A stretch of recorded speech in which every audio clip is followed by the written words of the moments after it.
Once there lived a king. He was famous because he was very clever. He knew everything that happened in his country. Nobody knew how he knew everything. It was like the secrets came to him through the air.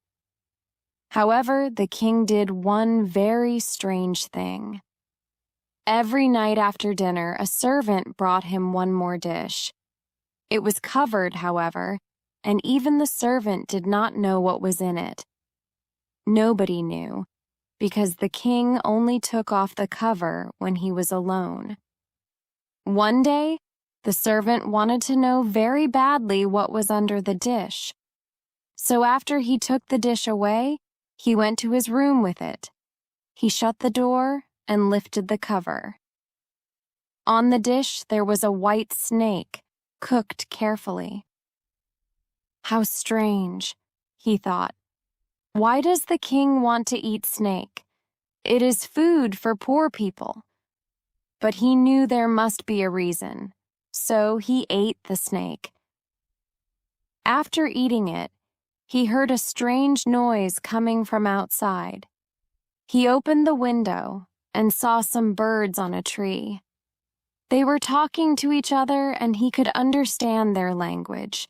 They were talking about what they had seen in the woods. "Hello, little birds," he said. The birds turned to him and said, "What do you want?" He could speak to animals. The snake was magical. So the servant kept eating the snake in secret. He was never found, but it was hard to keep his secret from everybody else. He often heard animals talking and thought they were people. One day the queen lost a beautiful golden ring and got very angry. She said that the servant must have stolen it, because he can go anywhere and he has a secretive look on his face. The king brought the servant before him. "It is a difficult situation," he said. "I don't think you stole the ring, but my wife does, and she always has very strong beliefs. I will give you a chance. If you can find the ring and the person who stole it before tomorrow, I will save you." "But I didn't do it." "I'm sorry," said the king. The servant walked around the castle, worrying about his problem. How could he find the ring and the person who stole it? He sat down by the river where some ducks were playing and started to cry. "Where have you been all day?" said one of the ducks. "Oh, I had a very interesting morning," the other said. "But I ate something strange. I was so hungry that I just ate without thinking. And there was a golden ring there in the food. I ate it right up. My stomach hurts so much now." The servant jumped up and said, "Thank you." "Sorry," said the duck, but the man had already picked her up and was walking away. "Where are you taking me?" said the duck. "Don't worry," said the servant. He brought the duck to the kitchen and said to the cook, "Here, this is a nice fat duck, and I think the queen will enjoy her very much." "Hey," said the duck, "you said, 'Don't worry.'" But the servant did not listen to the duck. The cook cooked the duck, and the queen had it for her supper, and inside it she found her beautiful golden ring. "You see," said the servant, "the duck ate it." The queen was very happy that she had her ring back, and she thought the servant was very clever for giving it back in that way. "I want to say thank you," she said. "What can I give you?" The servant thought for a while and then asked for a horse and some money for traveling. He had always wanted to travel around the world. So the queen gave him these, and he headed off on his journey. One day he rode past a river. 3 fish were caught in the grass and they were dying. "Oh, we are going to die," said the fish. "Oh, it hurts so much." The servant had a kind heart, so he got off his horse and put the fish back into the water. They jumped and laughed and said, "Thank you so much. We will remember this. If you do good to people, people will do good to you." The servant rode on, and after a while, he heard a small sound at his feet. He listened and saw that it was an ant. "Oh, these travelers with their big animals. That stupid horse has been walking all over us and has killed many ants." "I'm sorry," said the man. "I didn't see you. I will go down a different road so that I don't hurt you." The ant replied, "You are the first human to listen to us. We will remember this. If you do good to people, people will do good to you." Next, the servant rode into a wood, and here he saw two old ravens.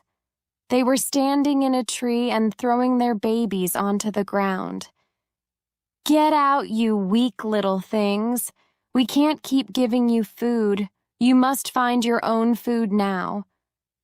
But the poor young ravens lay on the ground and cried, "Oh, we are too weak. We cannot fly, so we cannot find our own food. What can we do?" So the good young man got off his horse and killed it with his sword. He gave the horse meat to the birds, and they happily ate it up. We will remember this. If you do good to people, people will do good to you. The traveler continued on foot, and after walking a long way, he came to a city. There, in a busy street, a man rode on a horse and said, "The king's daughter wants a husband.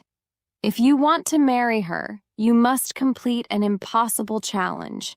If you do not succeed, you will die." Many men had already tried to complete the challenge and died. Still, when the man saw the king's daughter, he thought she was so beautiful that he forgot the danger. He went to the king and asked to marry his daughter. So the king took him out to the sea and threw a golden ring into the water. "Go and collect the ring. If you come up without it, we will throw you in again. You can try as many times as you like, but you cannot leave the water until you find the ring." "He can't do it," said the people of the city. "No one can. It's impossible." They looked so sad, as if he had already died. The man stood by the water and thought about what to do. Suddenly, 3 fishes came swimming towards him. They were the fishes whose lives he had saved. One of them held the ring in its mouth and put it by the man's feet. He laughed and picked it up. "Here you go," he said, giving the ring to the king. The king could not believe it. The princess couldn't believe it either. She did not think this man was good enough to marry her, so she gave him another challenge. They took him to a garden where 10 bags of seeds had been thrown onto the grass. "You must pick up all these seeds before tomorrow morning. If even a single seed is there in the morning, you will die." The man sat down in the garden and thought about what to do, but he could not think of a way. It was impossible. He was very tired from his journey, so he lay down and fell asleep on the grass. When he woke up, he saw that all 10 bags were full up, and there were no seeds on the grass. In the night, the ants had come and carefully collected all the seeds. The king's daughter came into the garden and couldn't believe what she saw. But she was still not sure of him and said, "Although you have completed both these challenges, I have one more. Bring me a golden apple from the tree of life." "Impossible," said the man. The tree of life was magical, and nobody knew where it was. Still, he left the city and went on a journey. He looked for it for 3 years, and he went through 3 countries. One evening, he came to a forest and lay down under a tree to sleep. Then he heard a sound in the tree, and a golden apple fell down into his hand. Then 3 ravens flew down and sat before him. "We are the 3 ravens who you saved before. When we grew up, we heard about your impossible challenges. So we flew over the sea to the end of the world, where the tree of life is, and we brought you the apple." The young man was very happy and went back to the city.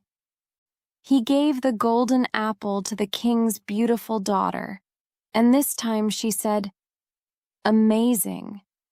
You are a very special man. Let us get married." They cut the apple of life in 2 and ate it together, and they both felt a great love for each other. They lived together happily for many, many years.